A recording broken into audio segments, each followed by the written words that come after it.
All right, so today we're going deep on some pretty wild theories. Listeners sent us some research. Oh, yeah? Yeah, it's about physics and gravity, even a little bit of sacred geometry. Oh, wow. We're looking at some excerpts from this discussion between a couple of researchers, Okay. exploring the work of Dan Winter. Right, and they get into some really interesting ideas, like protons acting like mini black holes. Yeah, that's what I thought. And how the structure of, like, electrical charge might actually explain gravity itself. See, that's what caught my eye right away. So where do we even begin with all this? Well, one of the first things they bring up is this algorithm. Okay. It's based on something called the Redbird equation. Uh-huh. And it's designed to calculate all those fundamental physical constants. Okay. Like the mass of an electron, the speed of light. Yeah. And Right. it does so with some pretty incredible accuracy. Yeah, I remember reading about that, but why is this algorithm such a big deal? I mean, Yeah. don't we already know those constants pretty well? Well, yeah, we do. But here's the thing. This algorithm, when it's not simplified, Okay. can predict values that are actually a little bit different from what's generally accepted in physics. Oh, wow.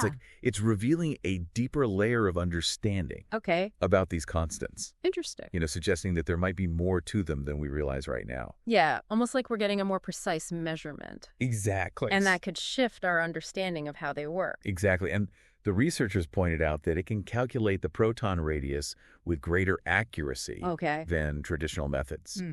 And that really stood out to me because the Yeah. size of a proton is like fundamental to so many calculations in physics. Right. So a tiny change in something that fundamental Okay. could have a ripple effect Totally. throughout a lot of other theories and models. Exactly. So, okay, I see where you're going with this. With that in mind, Yeah. let's shift gears a bit and talk about gravity. They spend quite a bit of time discussing a pretty unconventional idea All right. about the nature of neutral hydrogen atoms. Yeah, this is where it gets really interesting. Right. They're basically challenging the idea that these neutral hydrogen atoms have no electrostatic charge at a distance. Right. But how is that even possible? Right. I mean, if they're Yeah. neutral, they're neutral. Right. That's the conventional wisdom, but they kind of dig deeper Okay. into the quantum mechanics of it all. Okay. And they argue that because the electron Yeah. can't be in the exact same space as the proton, Right. due to the principles of quantum mechanics, Yeah. it can't perfectly neutralize that proton's charge Okay. at every single instant. So even though the hydrogen atom is neutral overall, Right. there might be these like tiny instantaneous fluctuations in charge. That's exactly what they're proposing. Wow. They call it a residual electrostatic force between hydrogen atoms. Uh-huh. Essentially, there's this tiny bit of positive charge from the proton Yeah. that isn't completely canceled out by the electron at all times, Got it. leading to this residual force. Okay. I think I'm following so far. Okay. So we have these tiny fluctuations in charge, Yeah. even within neutral atoms. But how does this connect to gravity? Right. They're not saying that these tiny charges are causing gravity, are they? Well, it's a bit more nuanced than that. Yeah. This is where they bring in Dan Winter's concept of charge implosion, Okay. which they suggest might be the true source of gravity. All right. To understand it, we need to consider something called the ether. Okay, the ether. That's a whole other rabbit hole. It's Yeah. this hypothetical medium that's supposed to permeate all of space, right? Exactly. Now, Winter's theory suggests that this ether flows into the nucleus of an atom Okay. in a very specific way, Yeah. guided by principles of sacred geometry. Hmm. This inward flow of ether is what he calls charge implosion, and he believes this is what creates gravity. So we've got charge implosion guided by sacred geometry Right. happening in the ether. Yes, And that's a lot to unpack. it is. But where does the residual charge that we were talking about Right. fit into all of this? That's a great question.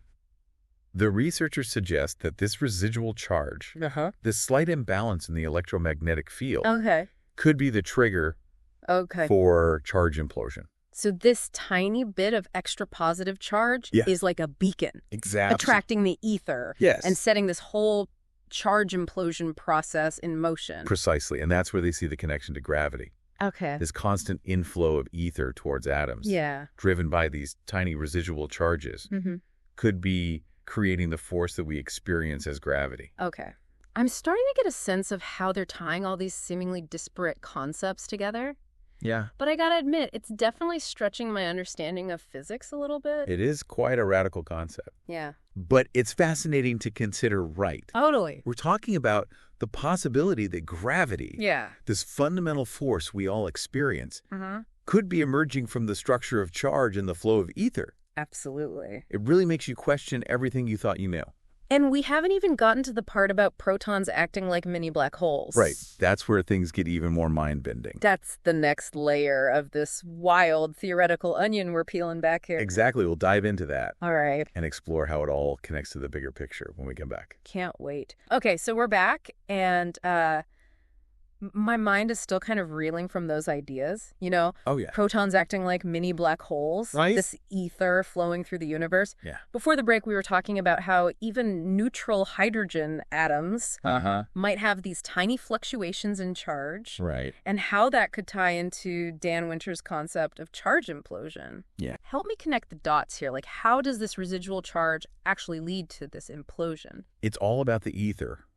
Remember, Winter's theory suggests that the ether is constantly flowing into the nucleus of an atom. Okay. Think of it like a whirlpool spiraling inwards towards the center. Okay, so the ether is flowing inwards, Right. but what's guiding it? Why doesn't it just flow randomly?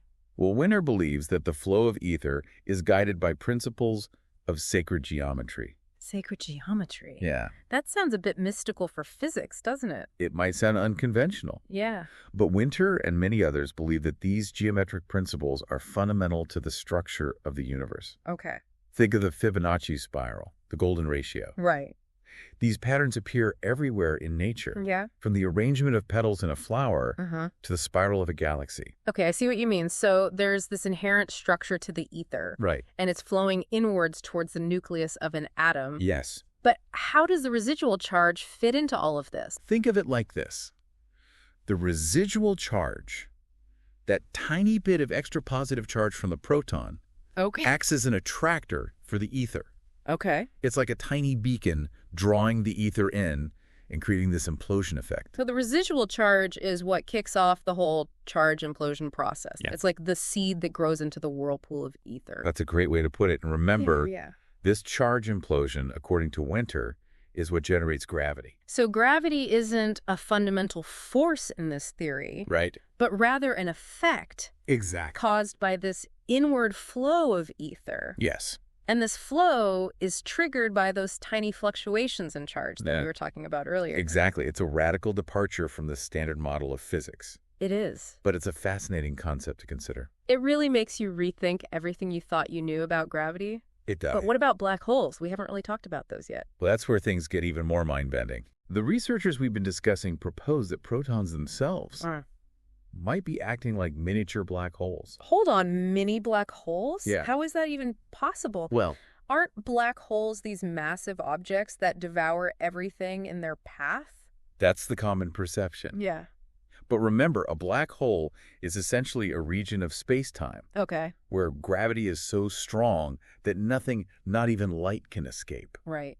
Now, these researchers are suggesting that protons, Yeah. with their intense concentration of charge and their potential to attract ether, Okay. might be creating tiny black hole-like conditions at the subatomic level.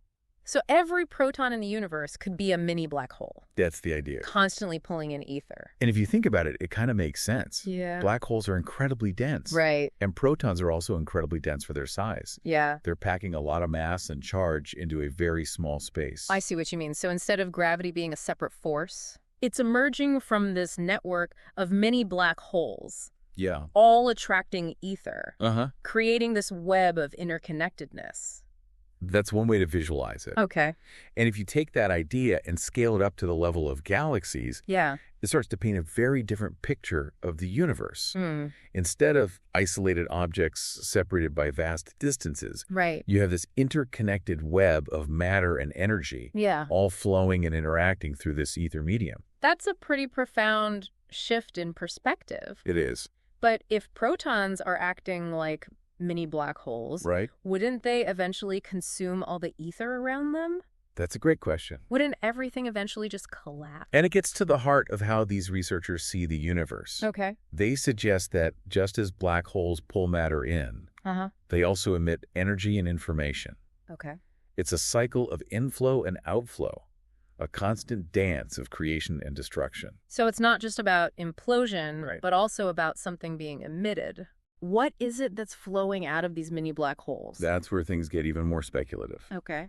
But some theories suggest that black holes might be connected to white holes, White holes. which are hypothetical regions of space-time, Okay. where matter and energy are spewing out. So it's like a cosmic recycling system. Yeah. Where black holes pull matter and energy in, Right. and white holes spit it back out. That's a mind-boggling concept, but it's one that's being seriously considered by some physicists. Yeah. And if it's true, Wow. it could have profound implications for our understanding of the universe and the nature of reality itself. Okay, my head is spinning a bit, but I'm definitely intrigued.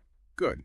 So we've got these mini black holes attracting ether, creating gravity, Uh-huh. but there's still this whole idea of entanglement Right. that we haven't fully explored yet. Yeah. How does that fit into all of this? That's a crucial piece of the puzzle, Okay. and it's where things get even more connected. We'll dive into that and explore how entanglement could be the key to understanding this cosmic web we've been discussing. Okay. We're back, and I gotta say, my mind is still buzzing from all these ideas. Yeah. It's a lot to process. Protons as mini black holes, Right. and this ether flowing through everything. Yeah.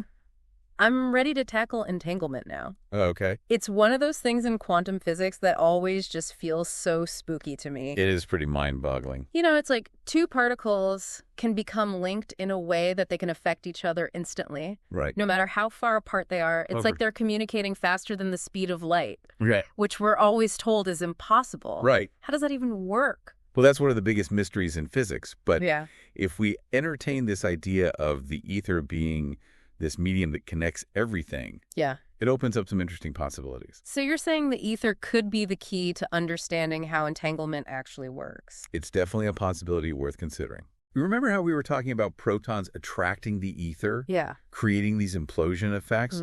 Well, imagine that these flows of ether Yeah. create a Yeah. kind of network connecting all the protons in the universe. Okay, so I'm picturing this cosmic web of ether connecting everything. Right. But how does that lead to entanglement? Think of it like this. If two protons are entangled, Okay. their ether flows are somehow linked, Okay. synchronized in a way that allows them to share information instantly. It's like they're communicating through this ether network regardless of the distance. So the ether's like the internet of the universe. Yeah. Connecting these entangled particles and allowing them to share information instantaneously. Exactly like a cosmic internet. Okay, I like that analogy. Yeah. And what's even more fascinating is that the researchers we've been discussing Yes. suggest that all protons might be entangled. All of them. Wait, all protons? Yes. As in every single proton in the entire universe. That's what they're proposing. Wow, that's huge. It's a pretty radical idea. It is. If it's true, it means that everything in the universe is interconnected at a fundamental level.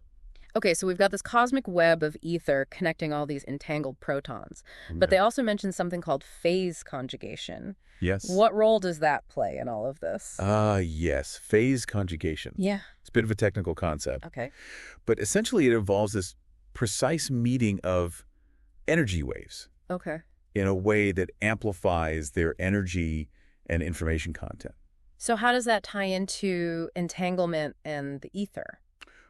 Well, the researchers suggest that phase conjugation could be the mechanism that makes entanglement work so effectively. It's like a focusing lens, ensuring that the information Okay. being transmitted through the ether between entangled particles Yeah. is clear and amplified. So the ether is the network. Yes. Entanglement is the connection. Right. And phase conjugation is like the booster signal. That's a great way to put it. It's like a cosmic communication system that we're only just beginning to understand. This is all so mind-blowing. We started with an algorithm for calculating physical constants. I know, right? Then dove into residual charges, Yeah. charge implosion protons acting like mini black holes. It's a wild ride. And now we're talking about entanglement and phase conjugation. Exactly. It's like a whole new universe is opening up. It really is. And while these are still just theories, they offer us a glimpse into a reality that is far more interconnected and mysterious than we ever imagined. I have to admit, I went from skeptical to intrigued to completely fascinated over the course of this deep dive. That's the beauty of exploring new ideas.